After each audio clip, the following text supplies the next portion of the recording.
तो हाँ भाई बच्चों, कहो। अरे क्या कहना, अरे जो कुछ हम कर रहे, ठीक है। क्या कहना है जी? फिजिक्स हमारे लिए खेल है, फिजिक्स हमारे लिए खेल है, ठीक है जी।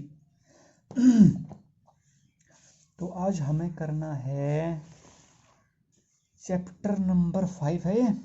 चलो, अगर जो कोई गलती होगी तो देख लो कौन सा है। प्रोजेक्टाइल मोशन, इसका करना है जी ब्रीफ में रिवीजन, बड़ा मस्त, ठीक है।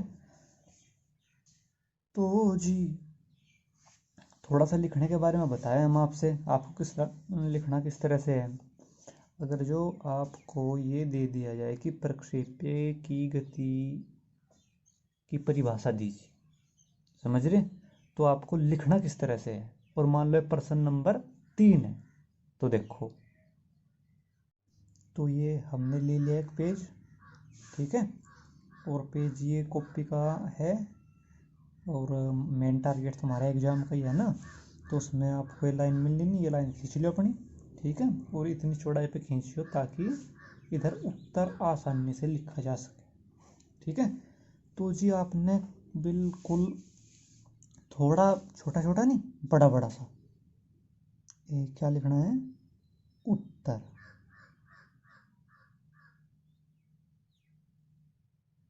ठीक है। जोन सा भी नंबर 5, ठीक है। और फिर जैसे लाइन खींच रखी, आपको यहाँ से एडिंग नहीं डालनी है, थोड़ा सा स्पेस छोड़ के, ताकि वो पैराग्राफ सा दिखे, सोना सा लगे। हेडिंग मान लो यही है, प्रक्षेप्य की गति, देखो आगे चल के प्रक्षेप्य का पथ है, उड्डयन काल है, जैसे भी आप क्वेश्चन की हेडिंग होगी वो डाल लो। कति सटा के डालने हैं, थोड़ा सा स्पेस छोड़ दो। और फिर आपने लिखना है यहाँ से, चलो ये लिख दिया हमने प्रक्षेप्य, हो सके थोड़ा सा बड़ा बड़ा सा लिख लो, पे की गति,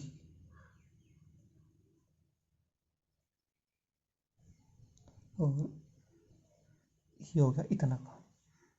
और इसको फीटी हो तो फीटी से, स्केल से, और नहीं हो तो अपना इस स्पून के साथ अंडरलाइन कर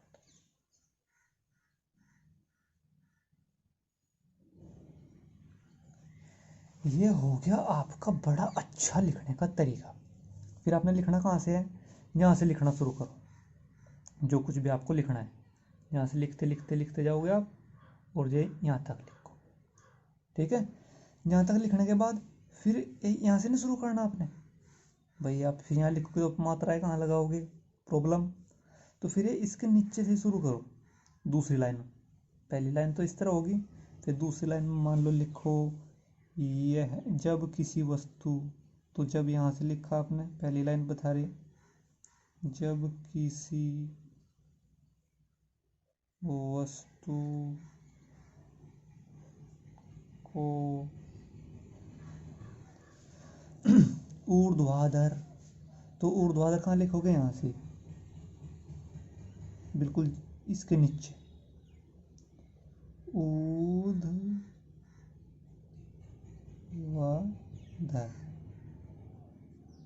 दिशा से भिन्न।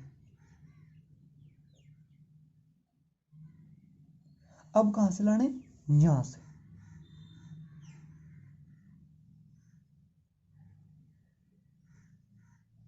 भिन्न। बस आगे तो फिर काम चले जाएगा आपका। ऊर्ध्वाधर दिशा से भिन्न फेंका जाता है, तो वस्तु एक ऊर्ध्वाधर तल में, मान लो आप लिखते लिखते लिखते लिखते ये यहाँ से हो गया, और फिर इस तरह से मान लो आपका चलता चलता ये लाइन यहाँ से पूरी तो होनी नहीं, मान लो यहाँ से हो कहते हैं, या जो कुछ भी हो गया, तो यहाँ से आपकी लाइन होगी पूरी। फिर आपको बनाना है नया पैराग्राफ, ताकि और अच्छा लगे, समझ रहे। तो फिर आपने जैसे ये गति, प्रक्षेप्य की गति समझाने के लिए, प्रक्षेप्य की गति कहलाती है, तो ये इतना हो गया, ये लाइन पूरी है। समझ जाओगे। ठीक है, तो जो फिर आपको नया पैराग्राफ बनाना है तो यानी कि एक तो इसमें नहीं लिखना और यहाँ से मिला के नहीं लिखना बिल्कुल भी। ये जहाँ से आपने हेडिंग डाली थी इसकी सीध माओ ये यहाँ से, फिर यहाँ से अगर जो कोई कोई आपने सिद्ध करना मान लिया कि लिखना तो फिर यहाँ से लिखेंगे मान लिया कि।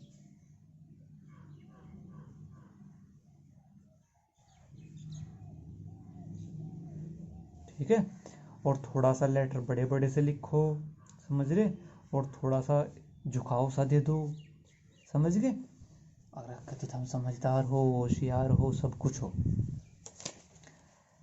तो जी अब अगर जो पूछ ले थोड़ी सी डेफिनेशन वैसे पूछी तो जाती नहीं लेकिन जानकारी होनी चाहिए।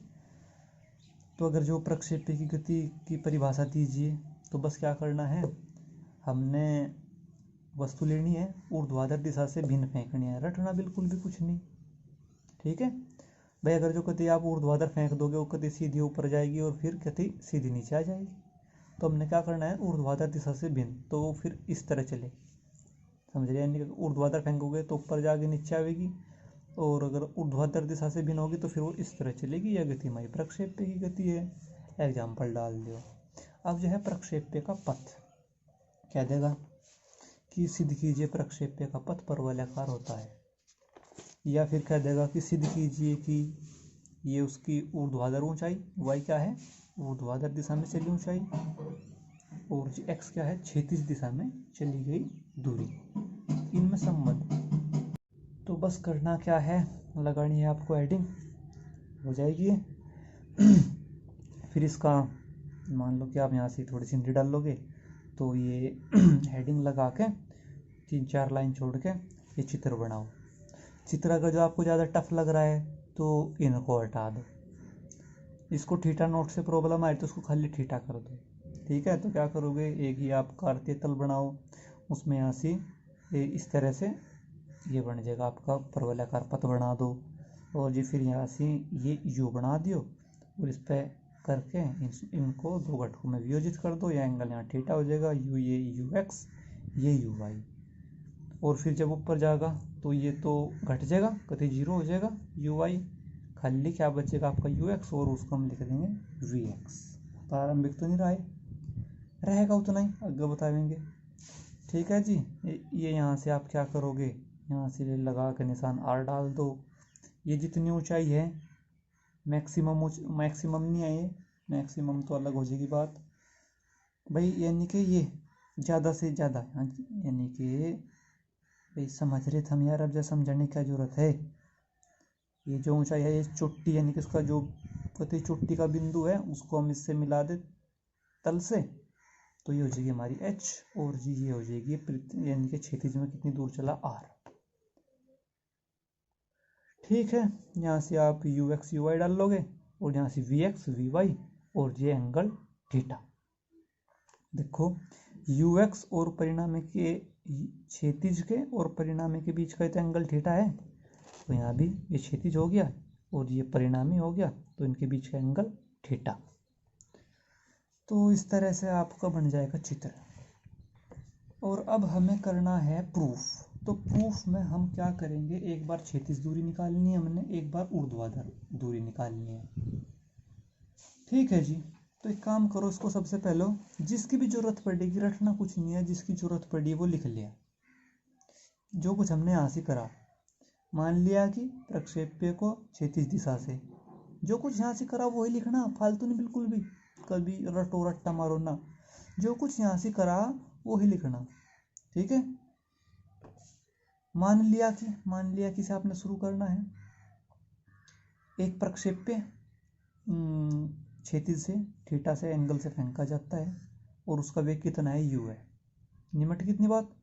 फिर अगर जो आप यहाँ से नया पैराग्राफ शुरू करना चाह रहे तो हमने भी थोड़ी सी जगह कम छोड़ दी, तो नया पैराग्राफ आप यहाँ से शुरू करो, जहाँ से प्रारंभिक वेग यू को ये इसकी सीध में। ठीक है भाई, जो कुछ यहाँ से क्षैतिज और ऊर्ध्वाधर घटकों में तोड़ा वो यहाँ से लिख दिया, रटना तो कुछ है ही नहीं। तो यू एक्स इक्वल टू क्षैतिज घटक क्या करे हमारा, यू मम कोस थीटा गुणा कर देख रहे हैं, ऊर्ध्वाधर घटक क्या करे, यू मम साइन थीटा गुणा कर देख रहे हैं। तो यानी कि ये गति आपका क्षैतिज घटक हो गया और ये हो गया आपका ऊर्ध्वाधर घटक। तो अब जा ये भी बता दो, जो कुछ काम हो रहा है वही बताना, रटना बिल्कुल नहीं, क्योंकि फिजिक्स खेल है, खेल। तो पृथ्वी के जो हमने बताया था त्वरण की दिशा में से नीचे की ओर है, ठीक है। तो इसी कारण जो त्वरण का राज होगा, त्वरण की गुंडागर्दी चलेगी, वो कहाँ से चलेगी? ओनली यूआई पे चलेगी। ये तो बेचारे इनका तो रास्ता अलग है, ये तो अपने साधु संत है, इन्हें तो इनसे डकैती से चोरी चारी से ना तो कोई मतलब ही नहीं है, तो बेचारे अपना नियत वेग से, जय हो बाबा की, संत जी की, समझ गए? तो ये तो अपना चलते रहे। तो वही बात यहाँ लिख दो, और टाइम कम बच रहा तो इसको हटा दो, यानी कि अगर जो आपको ओवरलोड रहा तो बस माइंड में जरूर रखने है, बिना माइंड के तो काम ही नहीं होना, ठीक है जी। तो डालना चाहो डाल दो इसको, और नहीं डालना चाहो तो हटा दो, लेकिन माइंड में जरूर होनी चाहिए क्या है कि पृथ्वी के त्वरण की दिशा नीचे की ओर है, तो इसलिए इस पे ऊपर, यानी कि जो सा ये वाला है इस पे इसका असर पड़ेगा, इस पे नहीं पड़ना, तो क्षैतिज घटक पूरी यात्रा के दौरान नियत बना रहता है। तो अब हमें क्या करना है, इनके x और y के बीच में संबंध निकालना है। तो जी पहले हम निकाल लेंगे क्षैतिज दूरी, और फिर निकाल लेंगे हम ऊर्ध्व दूरी, ठीक है। और जी इसको पढ़ने के लिए, प्रक्षेप्य की गति को पढ़ने के लिए आपकी में गति की हमारी कितनी समीकरणें थी? 3 थी, और गति की समीकरणें 3 थी, लेकिन गुरुत्वाधीन गति की 3 और 3 6 हो गई थी, ये कुछ इस तरह से। तो आपको ये बिल्कुल क्लियर होनी चाहिए कि जब हमारी वस्तु नीचे से ऊपर की ओर जा रही, तो अगर जो देख लो, ये भी देख लो, ये तो सारी आपने पता ही है, देख लो कौन कहाँ से लगेगी। तो अगर जो v दे रखा है, यानी कि अंतिम वेग और प्रारंभिक वेग, समय पूछ लिया, तो ये लगा लो। प्रारंभिक वेग है, ठीक है, प्रारंभिक वेग है, और जी समय है, प्रारंभिक वेग है, समय है, तो ये लगा दो, ठीक है। और जी अंतिम वेग है, प्रारंभिक वेग है, दोनों है, और h पूछ रखा, तो ये लगा दो, यानी कि थोड़ा सा आपको इसकी कॉमन सेंस सी होनी चाहिए। और हम नीचे से ऊपर ही लेंगे, ऊपर से नीचे भी कर सके, लेकिन हम नीचे से ऊपर ही करेंगे, ये लगनी नहीं है। तो जी आ जाओ। तो क्षैतिज दूरी कितनी आ गई हमारी? क्षैतिज दूरी वो बिल्कुल जो सा आपने बच्चों में पढ़ा था, दूरी बराबर चाल गुणा समय, यानी कि वेग गुणा समय, ठीक है। तो क्यों ये फॉर्मूला क्यों लगा? क्योंकि ये वेग हमारा नियत था, और जब वेग बदलेगा यानी कि गुरुत्वाधीन गति होगी, तो फिर वो कौन सी लगेगी? गति की द्वितीय समीकरण। तो पहले आपने लगा दी, ये बनेगी समीकरण 1, ठीक है। यहाँ से आपको x का मान निकालना है, चलो आगे बताएंगे। x का नहीं, सॉरी t का मान निकालना है यहाँ से। अब जा t समय में ये तो चली गई इतनी दूर, t समय में ये कितनी चलेगी? तो इस पर तो भाई हमारा त्वरण काम कर रहा, तो यहाँ तो आपकी गुरुत्वाधीन गति की समीकरण नहीं लगेंगी, ऊपर जा रही है, ठीक है। तो यहाँ से क्या होएगा? माइनस में आ जाएगा, ठीक है। तो अगर जो बस ऊर्ध्व दूरी, यहाँ से क्षैतिज दूरी को हम x से रिप्रेजेंट कर रहे, और दूरी को y से, तो y इज इक्वल टू, अब जा y इज इक्वल टू वेग कितना था, इसकी नहीं भी बात करो, बस केवल इस पे, यानी कि केवल इस पे विचार करो। तो यहाँ से ui था, ui की वैल्यू यहाँ से आपने पुट कर दी, u साइन थीटा, और g u t minus half g t square, simple है। अब यहाँ से आप t की वैल्यू ये क्या आ जाएगी? x upon you cos theta, ये यहाँ पुट कर दो, और जी ये बन जाएगा आपका बिल्कुल सेम। और अगर ये समीकरण प्रूफ करवावे तो लिख दो कि ये समीकरण इस प्रकार से सिद्ध कर दी। अगर वो पूछ रहा कि सिद्ध कीजिए परवलय नहीं, प्रक्षेप्य का पथ परवलयाकार होता है, तो क्या कहना है आपने? ये समीकरण x में द्विघात में है और ये y में एक घात में है, और जब ऐसा हो जाए तो जो हमारी आकृति बनेगी वो परवलयाकार हो। इतनी बात समझ में आ गई? ठीक है जी। अब जा प्रक्षेप्य का उड्डयन काल। उड्डयन काल, इसकी थोड़ी सी आप डेफिनेशन डालना चाह, देखो यहाँ तक हमने डेफिनेशन लिखवा रखी।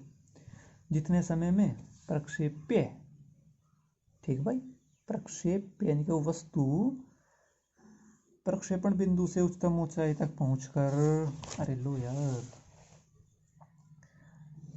यहाँ से चल के और उच्चतम बिंदु तक पहुंच के और इसी की सीध माजा, इस इतने समय को हम क्या कहेंगे, प्रक्षेप्य का उड्डयन काल, यानी कि जितनी देर उड़ा यार वो बस वो, और क्या था। ठीक है, इसको हम कैसे रिप्रेजेंट करेंगे, कैपिटल टी से। और हमने आपसे बता रखा कि जब हम कैपिटल टी निकाल लेंगे तो हम क्या करेंगे, इसका ऊपर जाने का जो टी बराबर हमने बताया था उड्डयन काल, क्या था वो, टी इज इक्वल टू, ये आपको थोड़ा सा माइंड में सेट कर लेना है जी, जो उड्डयन काल हो 2t के बराबर हो। इस टी तो कैपिटल टी तो आपका उड्डयन काल है, स्मॉल टी क्या है, स्मॉल टी ये है कि जब ये वस्तु यहाँ से यहाँ तक जाने में कितना टाइम लेगी। बिल्कुल वो सिंपल ऊर्ध्वाधर गति पर विचार करने वाली बात आ गई। ठीक है, तो हमने क्या करेंगे, उड्डयन काल निकालने के लिए स्मॉल टी की वैल्यू निकाल लेंगे और जिसमें 2 से मल्टीप्लाई कर देंगे, कैपिटल टी की वैल्यू आ जाएगी। तो ये तो आप डेफिनेशन है समझाने के लिए है, और आप चाहो इसको छोड़ भी सको। कहाँ से शुरू करो, मान लिया कि पिंड को उच्चतम बिंदु तक पहुंचने में स्मॉल टी समय लगता है, पहले उसकी वैल्यू निकाल लेंगे। फिर आप लिख दोगे कि जी हमने केवल ऊर्ध्वाधर गति पर सोचा है, इस वाली पर नहीं सोचा बिल्कुल भी। तो आप यहाँ से आपने समीकरण देखो, यहाँ से आप अगर जो ये हमने डायरेक्ट लिख दिया यू आई, आप इसको लिख सको u is equal to u i, समझ रहे, और यहाँ से आ जाएगा v is equal to v y, क्योंकि हमने ये समीकरण लगानी। यहाँ से वी की जगह हम, यानी कि वी की जगह वी वाई ले लेंगे और यू की जगह यू आई ले लेंगे, समझ गए। और अगर जो आप यहाँ से डायरेक्ट माइनस जी टी लिख दो, फिर आपको ये करने की जरूरत नहीं है, समझ रहे भैया। आपने वो डायरेक्ट गुरुत्वाकर्षण की पहली समीकरण लगा दी, और समीकरण तब लगा दी जब वो ऊपर की ओर जा रही थी। तो अगर जो आप लिख रहे हैं ना, उपरोक्त मान समीकरण v equal to u minus g t में रखने पर, तो आपको इसकी ज़रूरत नहीं है। ठीक है, अच्छा जी, तो यहाँ से पहली क्यों लगी, आपको u की वैल्यू पता थी, v की वैल्यू पता थी, समझ गए। और जिस समय निकालना है तो हमने बताया था v is equal to u minus g t. ठीक है, तो t निकालना है तो समझ गए बस। तो बस यहाँ से कुछ भी नहीं, वो वैल्यू पुट करो, t की वैल्यू आ जाएगी। ठीक है, और t में 2 से मल्टीप्लाई कर दो, आ जाएगा उड्डयन काल। सिंपल, अजी सिंपल नहीं है क्या। अच्छा, तो कह दो फिर से, फिजिक्स फेल है जी। बिल्कुल सेम टू सेम वही प्रोसीजर आपने करना है ऊंचाई निकालने में। ठीक है, और ऊंचाई निकालने के लिए हम लगाएंगे गति की तृतीय। वो क्यों लगेगी, देखो v की वैल्यू 0 हो जाएगी, यानी कि v की, ये देखो वही बात, यहाँ से v की जगह क्या लेनी, वी वाई, और जी u की जगह क्या लेना, यू आई, समझ गए। और बस ये यहाँ से 0 हो जाएगा, इसलिए हम यहाँ से तृतीय समीकरण लगा देंगे। हो तो जाएगा द्वितीय से भी है, क्यों, आपके पास t का भी टाइम आ गया, t का भी वैल्यू आ गई, उससे भी हो जाएगा।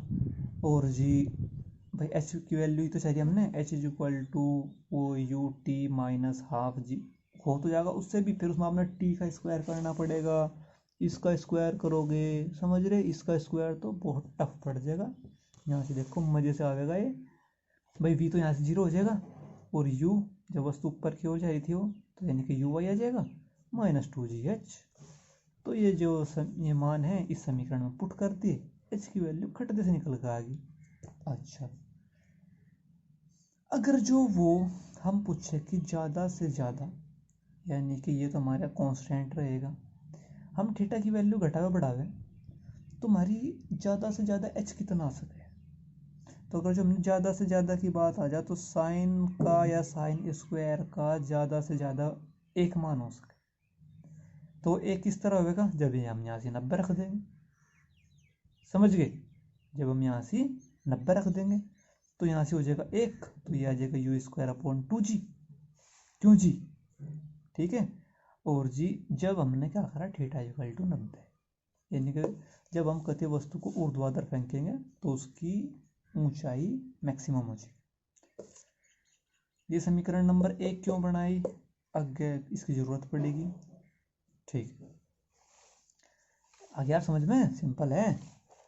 अब जा जो प्रक्षेप्य की प्रास, यानी कि आर किस तरह निकाल लोगे, अरे वो तो मेरे चांद बिल्कुल सिंपल है, जितनी देर तक वो हवा में रही यूएक्स भी तो, यानी कि यूएक्स वेग से भी तो उतनी देर ही चली, तो आर निकालने के लिए यूएक्स की टी में मल्टीप्लाई कर दो, और ये यू आगा, यू स्क्वायर हो गया, और ये होगा 2 sine theta cos theta, sine 2 theta, mathematics में पढ़ा आपने, होशियार हो आप। तो ये आ गया आपकी आर की वैल्यू। फिर अब भाई ये तो खिलाड़ी के लिए कांस्टेंट है, तो मान लो कि जब किसी ने भाला फेंकना तो उसने आर की वैल्यू चाहेगी, तो मैक्सिमम भाई वो तो ज़्यादा से ज़्यादा फेंकने की कोशिश करेगा, तो फिर आपने इतना 1 बनाना, तो इतना 1 बनाओगे, यहाँ थीटा 90 रखने से काम नहीं चलेगा, तो 90 दूनी 180 न 0 हो जाएगा, यहाँ पर कितने रख दो, थीटा इक्वल टू 45 दूनी 90 और साइन 90 की वैल्यू 1, तो बस आप ये आर मैक्सिमम की वैल्यू आ जाएगी इतनी, जब थीटा इक्वल टू 45। अच्छा जी, ये समीकरण क्यों बनाई हमने, इसकी सुन लो। वो कहेगा कि आपसे कि आप मैक्सिमम है ना, ये क्या है, ऊंचाई, कि आप प्रक्षेप्य की अधिकतम ऊंचाई, देखो इससे हमने वर्ड बनाया है, पर ये क्या थी, एच क्या थी, प्रक्षेप्य की ऊंचाई, तो एच मैक्सिमम प्रक्षेप्य की अधिकतम ऊंचाई, तो पूछ लेगा आपसे कि प्रक्षेप्य की अधिकतम ऊंचाई और जी प्रक्षेप्य की अधिकतम क्षैतिज परास के बीच में संबंध बताओ। तो आप लिख दो, किस तरह लिखोगे, हेडिंग लगाओगे, फिर उस तरह से नहीं लगानी, मान लो फिर वही क्या लगाओगे, यहाँ से उत्तर नंबर 6 एच मैक्सिमम और आर मैक्सिमम में संबंध, इसको आप हिंदी में लिख लो,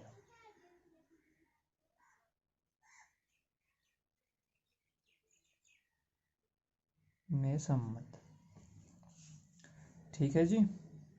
तो वही थोड़ा सा इसको सुंदरता से डालो भैया, लोग पता नहीं किस किस तरह के बाल बाते हैं, समझ रहे, सुंदर होने के लिए तो, और क्या है, यानी फिर तो बस गंजे हो जो, चलो।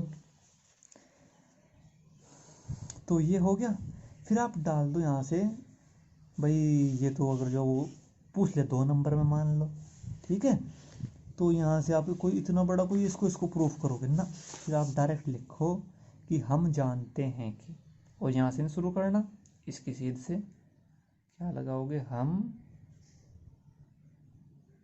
जानते हैं कि, क्या जानो जी हम, और जब तो कुछ भी नहीं जानते है, नहीं, हम सब कुछ जाना है, हम जानते हैं कि प्रक्षेप्य की अधिकतम ऊंचाई, प्रक्षेप्य की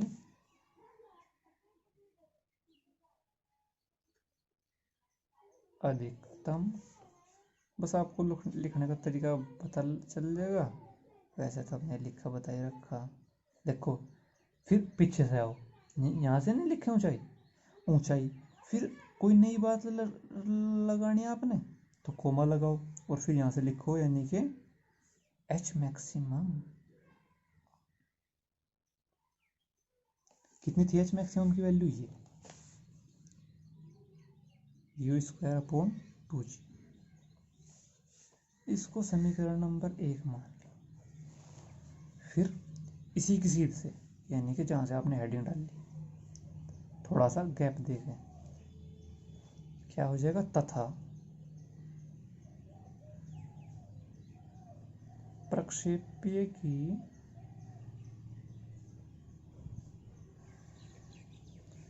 अधिकतम क्षैतिज परास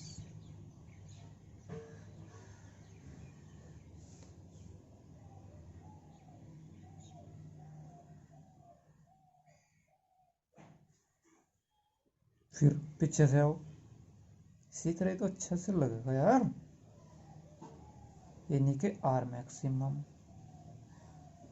ये कितनी हो जाएगी आपकी, यू स्क्वायर अपॉन जी।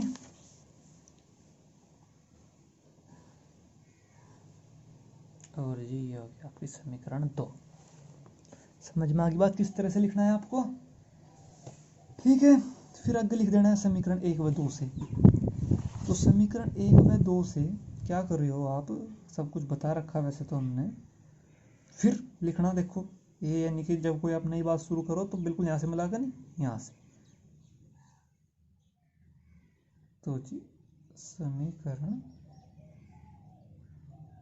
1 व 2 से, फिर कॉमा लगाओ, ये बिंदी ये और से लगाते हैं, समझ रहे?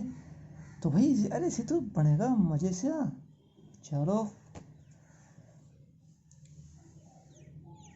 कोमा है, कभी कहेगी गुरुजी कोमे को बिंदी बता रहे हैं, तो इसमें काम करो आप एच मैक्सिमम को इधर लेकर चलो। बताया हुआ है, फिर से रिपीट कर रहे हैं।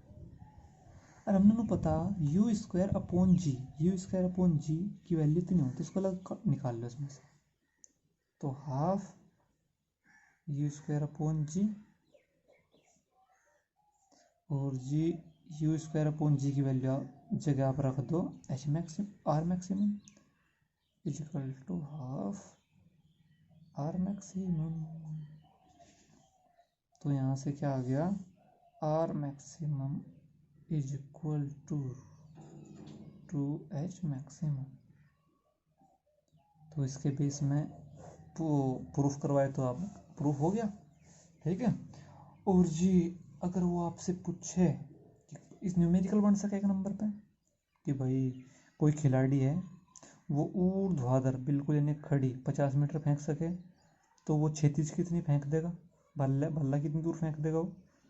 तो बस आप एच मैक्सिमम की वैल्यू 50 यानी कि 200, 50 गुणा 2 कितनी 100 मीटर, आर मैक्सिमम की वैल्यू 100 मीटर आ जाएगी। बस इसी तरह से आपका सारा हो गया, इसकी तैयारी करो अच्छे से, ठीक है।